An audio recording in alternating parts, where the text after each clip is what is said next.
சிவபெருமானுக்கு உரிய ஒரே ராத்திரி ஆகிய இந்த சிவராத்திரி அன்று முழுக்க முழுக்க விரதம் இருந்து சிவபெருமானை வழிபடக்கூடிய ஒரு உன்னதமான திருநாள்.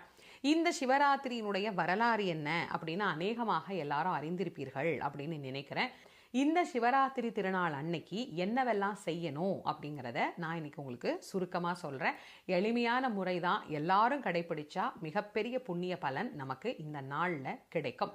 இந்த சிவராத்திரி அன்னைக்கு காலையில் எழுந்து குளிச்சுட்டு நல்லா நெற்றி நிறைய திருநீர் வச்சு பஞ்சாட்சரம் என்று சொல்லக்கூடிய சிவாய நமக என்கின்ற நாமத்தை ஓதி நம்ம வீட்டில் சிவலிங்கம் வைத்து வழிபடுபவர்களாக இருந்தால் சிவலிங்க பூஜை பண்ணணும்.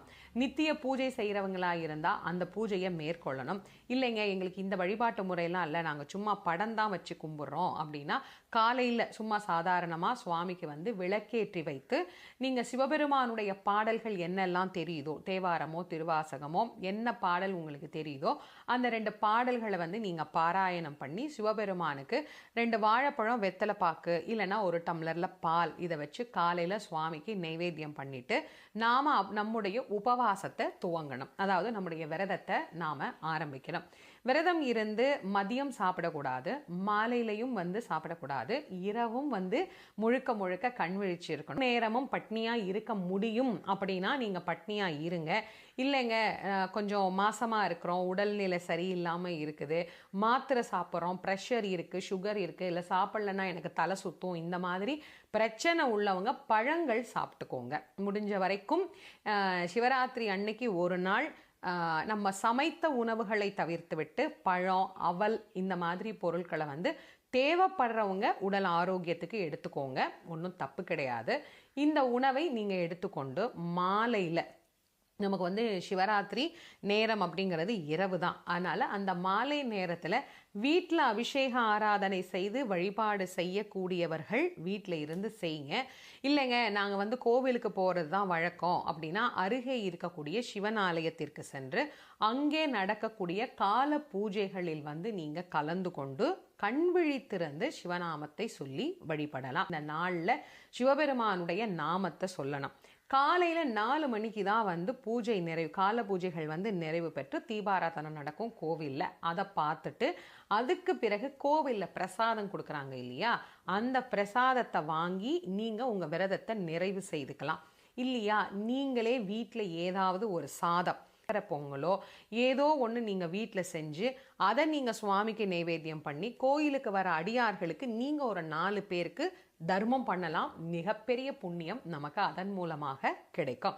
அப்படி தர்மம் பண்ணிட்டு நீங்கள் உங்களுடைய விரதத்தை நிறைவு செய்துட்டு வீட்டில் சுவாமியை வழிபாடு பண்ணிட்டு அன்றைக்கு மறுநாள், அதாவது சிவராத்திரி கண்ணு முழிச்சோம் இல்லைங்களா, அடுத்த நாள் தூங்கக்கூடாது.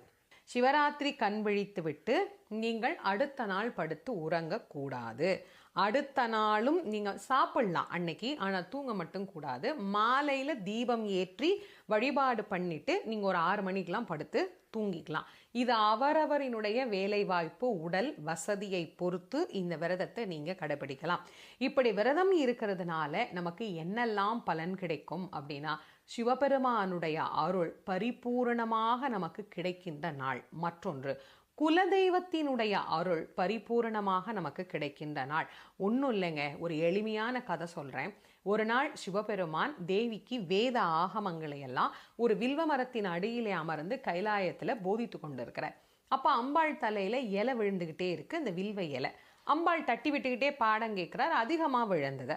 மறுபடியும் என்னடா இவ்வளோ அதிகமாக விழுதேன்னு அப்படி கொஞ்சம் நிமிர்ந்து பார்த்தாரா, ஒரு குரங்கு உட்காந்து பிச்சு போட்டுட்டு இருந்தது. அம்மா கொஞ்சம் கோவமாக பார்த்தார். சிவபெருமான் சொன்னார், தேவி குரங்கும் உன் குழந்தை தானே, அதையும் கோச்சிக்கிற அப்படின்னார்.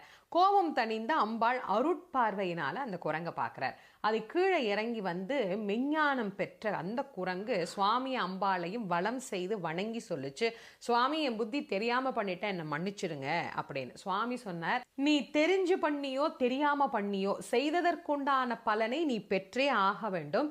அதுவும் இது சாதாரணமான நாள் இல்லை, சிவராத்திரி திருநாள்.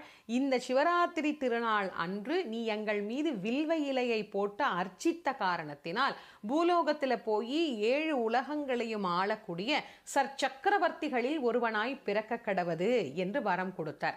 அந்த வரத்தின் பலனாக பூமியில வந்து பிறந்தவர் தான் முசுகுந்த சக்கரவர்த்தி அப்படின்னு அவருக்கு பேரு.